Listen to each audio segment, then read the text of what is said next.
Rated M for mature. Don't let your kids watch it!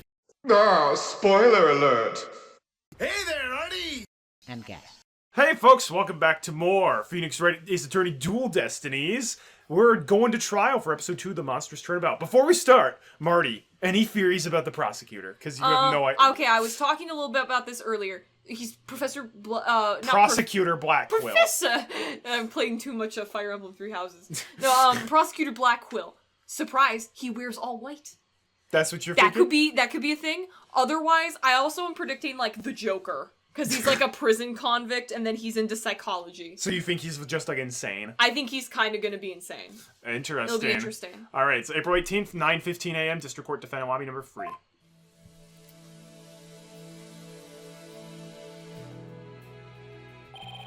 You okay, Athena? You've really been antsy ever since we got here. I'm just excited. This is my first real court case, after all. Yeah, a real ball of excitement she is. I know just what she needs. Athena! Ah! Did you ever learn anything about indoor and outdoor voices? I'm just trying to show you the best way to relieve your pre-trial jitters. By scaring the daylights out of me? No! I find that shouting, "I'm fine!" in a loud voice really relieves stress. It's part of my Cords of Steel voice workout, and a must before every trial. You want me to shout? Here? That's right! Here, I'll go first, and then you try. I'm Apollo Justice, and I'm fine! Alright, I'm Athena Sykes, and I'm fine! I think that actually worked. Yeah, I thought it might help. It always works for me. An old friend of mine from junior high, wait, what? An old friend of mine from junior high and I used to say it all the time. I see. A proven remedy to calm the soul. I like it. Hey, how about we finish off with a race around the courthouse? The point is to relieve stress, not get totally exhausted. What's with all the racket, you two? Ah, Mr. Wright! Just a little voice workout. Hey, what's with the suit? Oh, this? I was thinking about getting my attorney's badge back, that's all. That's all? That's huge news! But why now?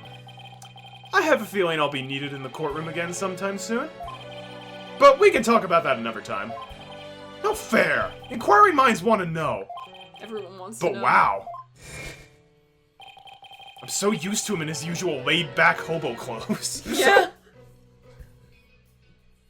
He's clean-shaven now. That suit makes him look like $1 million. Yeah. By the way, have you heard about the prosecutor assigned to this case? Yeah, he's serving time. But before that, he was a prosecutor. He also uses psychology. Maybe it's Manfred von Karma. He killed a guy, went to jail, now he's prosecuting. And then he changed his name. It's just him with a eye patch. I'm Blackquill. I'm Blackquill. That would explain why he would be my favorite prosecutor. That's right. I've heard the rumors about how he was back before his conviction. What if it was Larry Butts?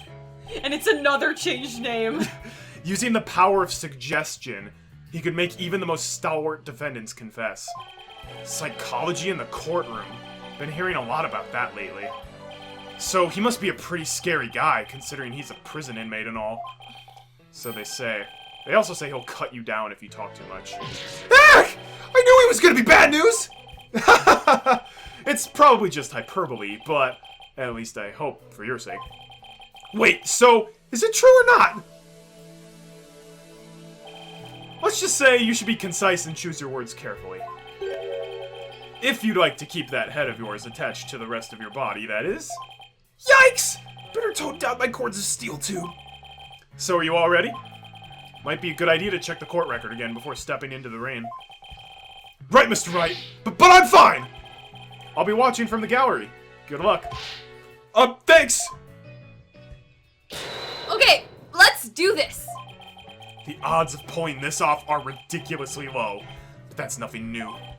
Believe in our client. Seek the truth. That's all we can do. Hang in there, Mayor Tenma. Here comes justice! Do-do-do. Do-do-do. April 18th, 9:30 a.m. Man, court's starting earlier these days. It usually always started at 10 a.m. District Court, courtroom number 4. Ooh, this is the one that blew up. Intriguing. Day 1. Court is now in session. All rise. Oh, I don't see the prosecutor yet. Maybe he's short. Court is now in session for the trial of Damien Tenma. Apollo Justice, defense team leader, is ready, Your Honor! I know that big booming voice anywhere. As chipper as ever, eh, Mr. Justice? But who is the young lady next to you? Girlfriend. No. I'm Athena Sykes, Mr. Justice's junior partner and fresh out of law school. Well now, full of beans too, eh? Excellent. Makes an old man feel young again. We didn't have beans last night. Nope. Now for the prosecution. He's too short. It appears the prosecution is not ready yet. Never fear, for I shall explain. It's just a minor procedural complication, Your Honor. The prosecutor for this case is being escorted from prison as we speak. Prison? Oh, yes, of course. I almost forgot that he is currently serving time. That's a very normal thing that happens all the time in every courtroom. Oh, look at the black hair. Yup, Prosecutor Blackquill's an inmate. Convicted of a crime that he definitely did do. Hi, Joker. Splitter splatter. He once was white, now he's black because of the crimes. But even a convicted murderer still got a job to do and duties to perform. Oh, he's half gray hair, half black hair. Okay.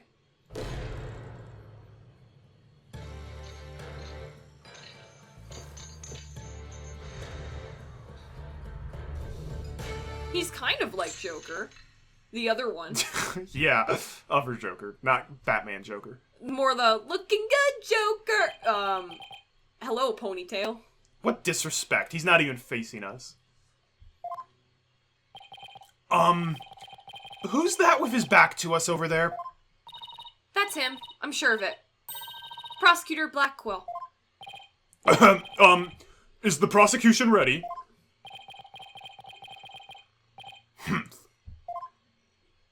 He looks like an Organization 13 member. Enough jabbering. Get on with it already. Oh. Ah! Of course, forgive me! I thought he was gonna sound like an angsty teen. Why are all the people related to this case so scary? Except Jinxie. Yeah, she's kind of scary in there. She's kind of scary. Very well, Prosecutor Blackwell, your opening statement. Ah! What's the matter? Must we continue to fritter away time like this? It is all right there in the indictment. An opening statement would be pointless. He also has my favorite music. Pointless? Oh, well... Looks like the cat, or in this case the prosecutor, has the judge's tongue. But, we need an opening statement as an overview of the case at hand. Well then, your baldness. If it's so very important, why don't you do the honors? Who? Me? There's a term for people who whine and fuss about how they need silly, useless things. And then decide they no longer want them once it's theirs. It's a selfish old fool. Huh? Wait, was that the prosecutor's opening statement? Old dotards such as you are a plague upon the young. I pity your poor grandchildren, or is it great-grandchildren? All these years I thought the opening statement was the prosecutor's job. But I suppose I could give it a try. Might be a nice change of pace. What? He actually fell for that? That must have been the power of suggestion Mr. Wright was talking about. The opening statement, huh? Let's see here. The victim was one Rex Kyubi, alderman of Ninetails Vale. And the defendant, Damien Tenma, mayor of Tenma Town, is accused of his murder. And why, pray tell, was the mayor arrested? His prints were on the murder weapon. Plus he had a motive, the elimination of the biggest roadblock to the municipal merger. I thought the judge wasn't supposed to know anything. Yeah. And then the prosecutor was supposed to tell him. Yeah, You were reading up on some stuff, dude. The caretaker and the secretary, other potential suspects, both have alibis. And his daughter, who was also in the vicinity at the time of the incident, has no motive. So, in a nutshell, I'd have to say the charges against the defendant are incontrovertible. Bravo, your boldness. Your years of experience shine bright like your head. Ho ho ho! Flattery will get you everywhere. He's playing Simon Says with the judge. Moving right along now, let's hear from our first witness for today, Detective Fulbright. Howdy. Hey, bro. I'm Detective Fulbright. I run a ranch in Texas. Even though he's dressed like an astronaut. Witness, please state your name and occupation. I am the detective assigned to this case. Bobby Fulbright. Oh, and I'll also be keeping tabs on old Blackquill here. I also heard you would provide protection if it ever came to that. That won't be necessary. It would seem that I have been sorely underestimated. Wait, who's protecting who from what? Still, I truly believe anyone can turn their life around. Even old Blackquill here. Fulbright, save your platitudes for funerals. Get on with your statement. Ha ha ha! That's the spirit! Justice must be swift and true. I see it in your eyes. There is hope for your rehabilitation and to return to society. I will never give up on you. Prosecutor Blackquill doesn't seem to intimidate. Prosecutor Blackquill doesn't seem to intimidate Detective Fulbright. Well, you know what they say. Ignorance is bliss. Oh, so that's why Detective Fulbright was assigned to Blackquill. He's so oblivious. Now, let's have your first statement, Detective Fulbright. You got it! But first I'd like to say to the defense that justice will ultimately prevail. Bow, bow, bow. Witness testimony. What a stance. White pants. About the murder. Alderman Kyubi was murdered with a spear that had been on the wall. The fingerprints of the defendant, Damien Tenma, were found on the murder weapon. At the time, Alderman Kyubi was asleep from a drug he unwittingly ingested. Mayor Tenma attacked his helpless victim, impaling him like a human shish kebab. But the sudden pain jolted the victim awake, and he grabbed the statue and struck back. Alderman Kyubi had been slipped some kind of sleep-inducing drug. That's right! The accused was scared because the alderman was a former pro wrestler. So he slipped him a drug to make sure he'd be out cold and defenseless. Here's the autopsy report to prove it. Kyubi's autopsy report added to the court record. Cause of death, stabbed with a spear. Estimated time of death around 3:20 p.m. The victim had been in a drug-induced slumber. See, when it's actually precise from the get-go and accurate, it'll be like, oh, it happened at exactly this time. If the crime happened at a different time than you thought, the autopsy will be like, happened between 2 p.m. and 8 p.m. Dang. And the victim managed to attack his attacker, despite being impaled by a spear? That sounds almost superhuman. Is it even possible? Well, he was a former pro wrestler, after all. That spear was probably nothing more than a mosquito bite to him. Objection! Not so fast! Don't try to brush it all off by saying the alderman had been a pro wrestler. Do you really expect us to believe he could fight back after being skewered by a spear? Never heard of the incredible feats of which man is capable of in a pinch, have you? Like the samurai of yore, wrestlers can battle through intense pain. It sharpens their senses. I used to talk about it with a former wrestler I met in the clink. Oh, that's funny. Also, I just realized I thought those were the ends of his sleeve, but no, those are the cuffs. Those are his shackles. His little shackles. Yep, he has to have shackles in court. That seems a bit... I don't know. Maybe get anyone else? Maybe bring in Edgeworth. He's good. I don't know what Bring Edgeworth's in doing at this time. Franziska. She's working... I don't know. It still sounds a little far-fetched. Bring in Sebastian. I bet he got better. Yeah, bring in Sebastian. Does it now.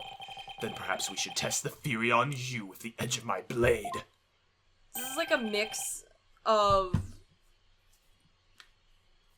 like a Fire Emblem character, a Kingdom Hearts character. His face! I didn't sign up for this!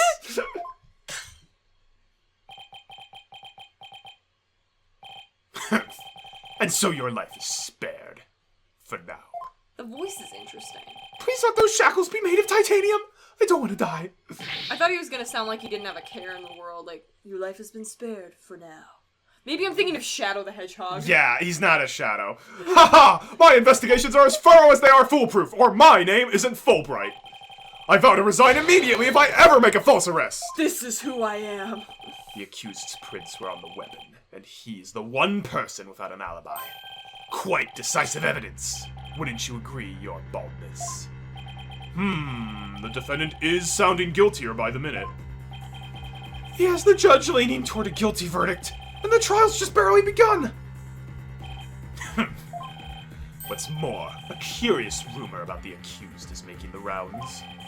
They say he seeks the merger for the purpose of freeing Tenmataro from his imprisonment. They're also making these advertisements where he looks very evil. It's quite Pretty decisive funny. evidence. Truth be told, I can think of no real reason to show interest in that backwards burg. Perhaps he's a complete nutter and really does seek to release an imaginary demon. Either way, he is raving mad and more than capable of murdering the alderman. That mayor is a strange one, alright. I heard that he went to a blood drive, but instead of donating, he tried to make a withdrawal! What?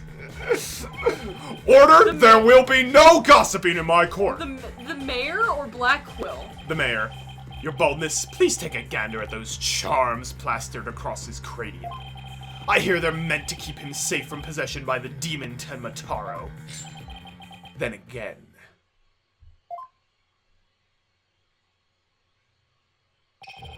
perhaps he's already under the demon's spell.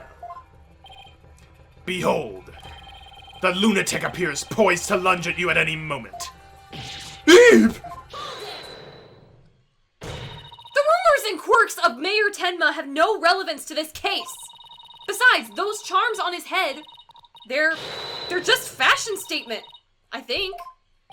Come to think of it, such things don't seem relevant to the case, do they? The prosecution will refrain from dragging our client's reputation through the mud. Oh, what a dreadfully fearsome lass we have here. Whew! Thanks for that lifeline, Athena. Careful, Apollo! He is the judge dancing in the palm of his hand!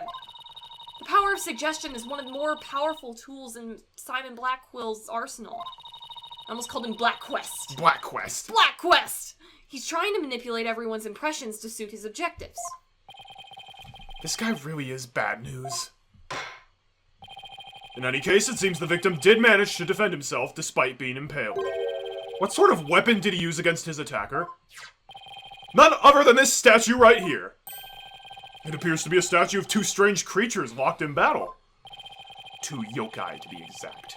On one side is the nine-tailed fox, and on the other Tenmataro. Quite interesting if you think about it.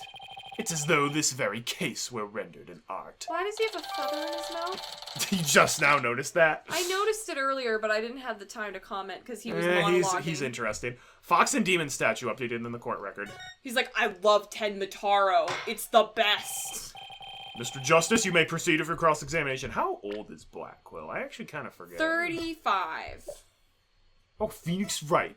34. LaBelle 33. Oh, he is disgusting. 28. Dang.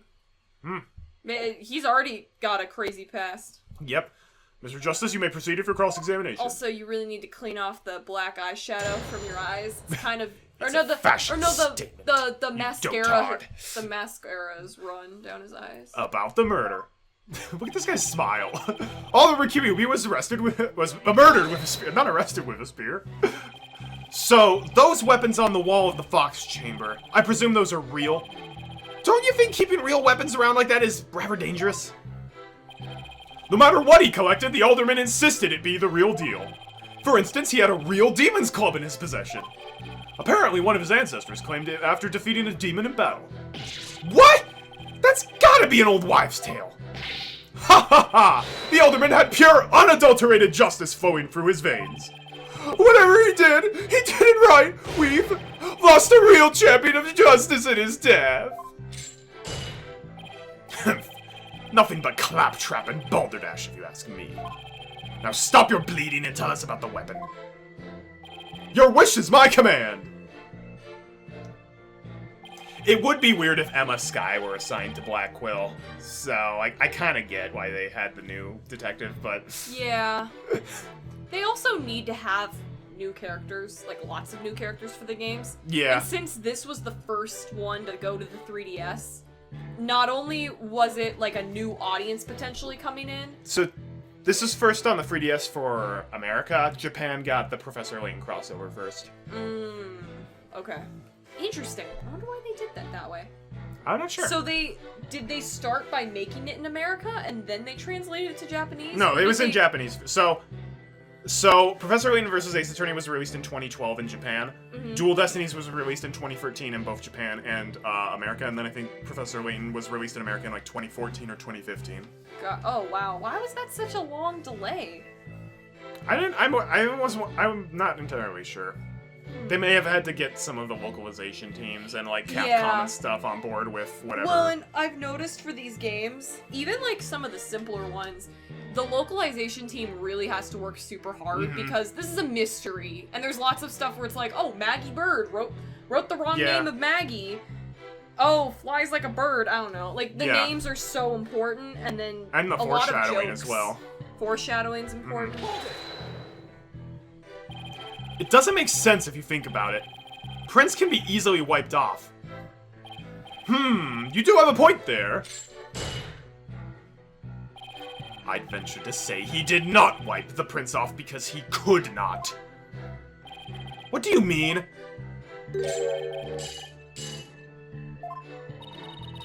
Looks like he wants you to figure it out. Well, don't just stand there. Show him who's boss. I'm totally lost. So why don't you just tell me the answer already? I don't think he saw that plea for help. You feeling alright, kid? Running a fever, perhaps? I wish trials came with a reset button. Well, the specifics may yet come to light. Please proceed, Detective Fulbright.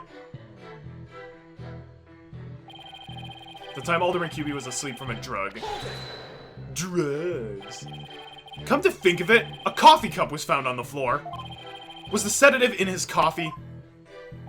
Bingo! We found traces of a sleeping agent all over the inside of the cup. And that is why he was out cold. That is until he leapt to his feet upon being impaled by the mayor. What an awful way to wake up. Heh, a rather stimulating eye-opener if you ask me. I too would have risen to the attack, for to die in battle is the samurai way. Paradise awaits fallen heroes, but that hole in his stomach would make eating a challenge. He's like a pirate? It's not a pirate voice. Prosecutor Blackquill, please! Those morbid jokes of yours have no place in court! Says the jester in detective's guise. I would go to Blackwill's comedy night. You just see him in a bar one day, he's like, so I met this girl. In prison. In prison. She was real hot, but you know what they say. She was an arsonist. What can you do? Moving right along. No, I want to see that. Mayor Tenma attacked his helpless victim, impaling him like a shish kebab. And I don't understand how he gets stabbed in the stomach and then you're like, ha! Like Granny coming out of the closet. Yeah, literally. So the alderman was drugged because he was really strong? Did you see those rock-hard muscles of his? I'm surprised the spear even managed to pierce that armor-like musculature. He's not Oswin. He doesn't have that good defense. I admit, I'm completely jealous of that righteous body of his. Ha ha ha. Your body's fine, dude. Well, he did look pretty buff, but even in that suit he had on, quite a difference when compared with a yellow belly like you. Yellow belly? Who even says that anymore? Yeah, and the color's all wrong, too. Oh, I know. How about a squishy red tomato? I move to strike both of your comments from the record. Mr. Justice's character is not the issue here. Now let's get back to what happened after the far more muscular alderman was impaled. Yes, well, your average person would likely have died on the spot. But musky man. But the sudden pain jolted him awake and he grabbed a statue to strike back. What's a musky man? I just realized. One who wears a lot of musk. Musk?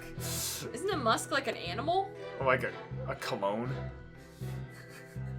Okay. Could he really have attacked his attacker after being impaled with that huge spear? Absolutely! After all, he was once a pro wrestler. That doesn't mean squat! The injustice of being drugged, then speared, was answered with a righteous counterattack. But does being a former pro wrestler make him superhuman? Absolutely! After all, he was one of the good guys, like a superhero on the side of justice. even though he was retired, he could still don his superhero guise in times of need. You need to lay off the comic books, detective. We're talking about real life here. I need to hear his objection. Setting aside the half-wit's flights of fancy, the fact is this. The court ordered post-mortem and concluded the victim moved after his skewering. So he found the strength somehow to attack his attacker. How would you slowly turning into Dogen. Dogen, with the Palpatine voice. You're slowly turning into that, but it's okay. So he somehow found the strength, huh? Detective Fulbright's testimony sounds airtight. No wonder he's so confident. No, he only thinks it's airtight. It's up to us to poke some holes in it. That part about the alderman fighting back sounds like a big hole waiting to be poked. It's like the prosecutor has an air mattress and Apollo Justice is just like, with like a pin. Yeah. So it's probably this statement. Sudden pain jolted the victim awake. No prints could be listed. There are yeah. Oh, but no prints could be lifted. That's what it says. Did the alderman really strike the mayor? What? Are you questioning my sense of justice? Your so-called justice needs to find itself a pair of legs to stand on. You claim the alderman struck back after the mayor put a spear through him. But the statue he supposedly used to defend himself creates a major hole in your theory. It would appear that the defense has a counter-argument. Very well, let's hear what the defense thinks is odd about the detective's statue theory. No fingerprints. No splash, Captain! No splash, Mr. Stark. There are no fingerprints on this supposedly crucial piece of evidence. And if you look at the crime scene photo, you'll notice that the alderman isn't wearing gloves.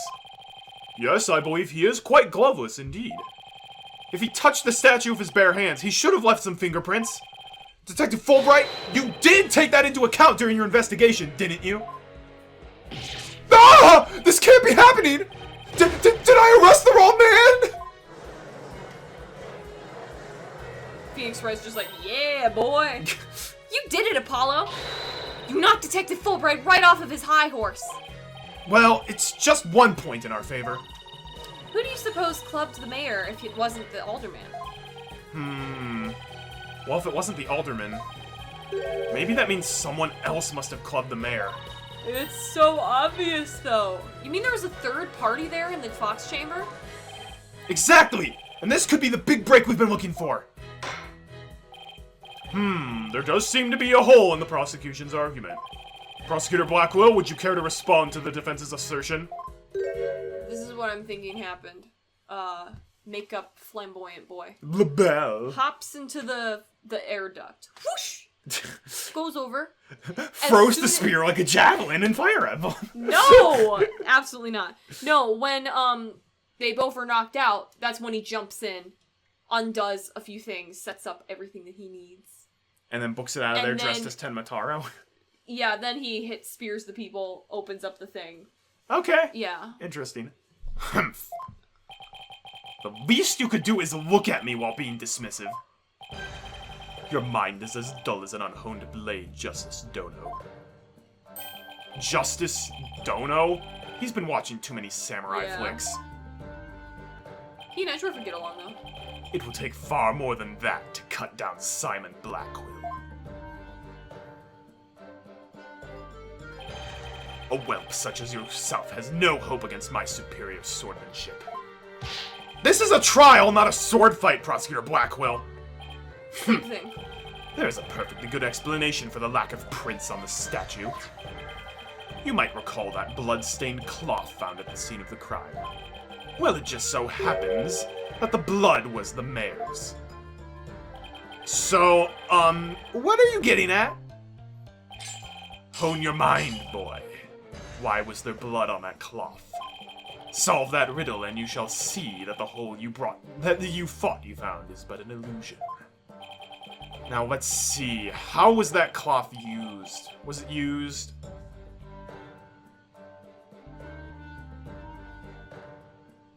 I mean, the obvious one would be to wrap the statue so then there would be no fingerprints. Yeah. Maybe the alderman wrapped the statue in the cloth. In short, he wasn't touching the statue directly when he used it to strike back at the mayor. Ah! Precisely. Bully for you, boy. Oh, it was nothing. Apollo, don't let him start manipulating you too. You just closed the hole for the prosecution. I did? Ah! I did! Right. That a statue wrapped in cloth would leave no fingerprints is as plain as day. But this also proves that there are no holes in the theory of the alderman striking back. Oops. Ah! Fox and Demon statue updated in the court record. Now do you see how dull your mind is? I'll make sure to sharpen it next time. A particularly frightening inmate once told me that. He always tenderly honed his blades before he went to work, like the samurai of yore. I will admit, having somebody who served in prison is a very interesting person for, like, a murder trial. Yeah. Because then you know kind of how murderers might work or think. Yeah, but that's still gotta be a huge breach of ethics, having that. Oh, yeah, absolutely. I think it's an interesting concept, though, despite it not really working. Samurai? That sounds more like a homicidal maniac to me. Actually, he was working in the prison kitchen at the time. Wait, so the inmate was a murdering samurai prison chef? It would seem that the victim and his killer were the only ones there after all. I was kind of attached to that hole. Now what? Apollo, I just thought of something. If they didn't find anyone's fingerprints on the statue, who's to say someone other than the alderman didn't hit the governor, the mayor with it? Why didn't I think of that? Anybody could have not left prints on it. Then who, pray tell, struck the mayor with the statue? Please illuminate us with your wisdom, young lady. There's only one answer. The real killer. Prove the existence of this real killer, then. What evidence have you? Oh, I'll give you evidence, all right. Athena? Are you sure about this? To borrow your words, Apollo, I'm fine. Take a look at this. Black feathers and tracks allegedly from a yokai were found at the scene. I believe they're from the third party who struck the mayor with the statue. Is the defense actually suggesting some sort of a monster that killed the alderman? That's exactly what I'm suggesting. No, Athena! You just lost what little credibility we had left! Ah! Sorry. Guess I got carried away. Mr. Justice, we've no time to deal with the objections between members of the defense. Sorry, Your Honor. It's just, this kid's still, well, a kid. Ouch. You meanie? I'm reporting this to Mr. Wright. So, is this court to believe the feathers and tracks are from a yokai, as you put it? No, Your Honor. I believe they are a fabrication. The real killer wants us to believe some sort of monster murdered the alderman. Interesting. And why do you suppose the killer would do that? Why indeed? Mr. Justice, you seem as new to this as your partner is. Ouch! This I'm not reporting to Mr. Wright. He's right there. Oi, Fulbright, explain to his baldness what these brats are missing. You know, the who and why behind those feathers and tracks. What? You mean you can explain all that? Ha ha ha! Our investigative prowess is without equal. I'm starting to think I chose the wrong profession. What profession would Apollo Justice go into if not that? I don't know. Juggling. I juggle! Very well, let's hear about these so-called yokai feathers and tracks. Yeah. Witness testimony. Feathers and tracks. The entire case centers on one man's attempt to crush opposition in the municipal merger. Mayor Tenma panicked when the Amazing Ninetales helped embolden the protesters, so he stoked the villagers' fears by fabricating a monster. The strange feathers and tracks he planted made it look like a yokai was the killer. Those feathers and tracks stoked the villagers' fears? Absolutely! He knew exactly how to prey on the superstitious minds. Those feathers only gave weight to the idea that the alderman was slain by a demon. The accursed Demon Tenmataro, that is. Tenma who? Tenmataro, the legendary demon locked away in the village's forbidden chamber. From a young age, the villagers are taught to fear the great black-feathered demon, and thus they were blinded to other more plausible explanations. Hold on for a second. Before we start letting our imaginations run wild, isn't there someone else that could be considered a suspect? Mr. Justice, please explain yourself. On the day of the incident, there was a special event held at Kyubi Manor. And as part of this event, there was someone dressed in the likeness of Tenmataro. Obviously, this person is a much more likely suspect than any legendary demon. Objection. Dullard, you are playing right into the killer's mind games. You have a weird objection. Objection! Objection. What? Listen here, the feathers and tracks were merely red herrings. The villagers believe the murder to be the work of the real Tenmataro. However, the police believe that the person in the Tenmataro suit is the killer. Ah! The defendant sought to sow this confusion in order to deflect blame away from himself. However, he was knocked unconscious by the alderman. And thus our mentally deficient mayor was caught red-handed at the scene of the crime. Objection! Do you honestly believe Mayor Tenma would do something so stupid? Objection! The evidence speaks for itself. Fulbright! Right, it was the mayor's last-ditch effort to stop the opposition before things got crazy. The Amazing Ninetales was fueling both the yokai craze and the anti-merger movement. Plus, he's one of the better-known masked wrestlers and the hometown favorite. That's why the mayor panicked and set out on the path of injustice. But do the people of Ninetales Vale really believe a yokai is behind the crime? Yokai sightings are an everyday event there, so I wouldn't be surprised if they did. I must say, a crime that preys upon the innocent, impressionable minds. Just so. A particularly silver-tongued inmate once had the following words for me. The innocent of heart are the easiest prey. There is some wisdom in that. Yeah. You don't say. Was this inmate a con artist? No. He was framed for the murder of his beloved. I actually felt sorry for the poor chap.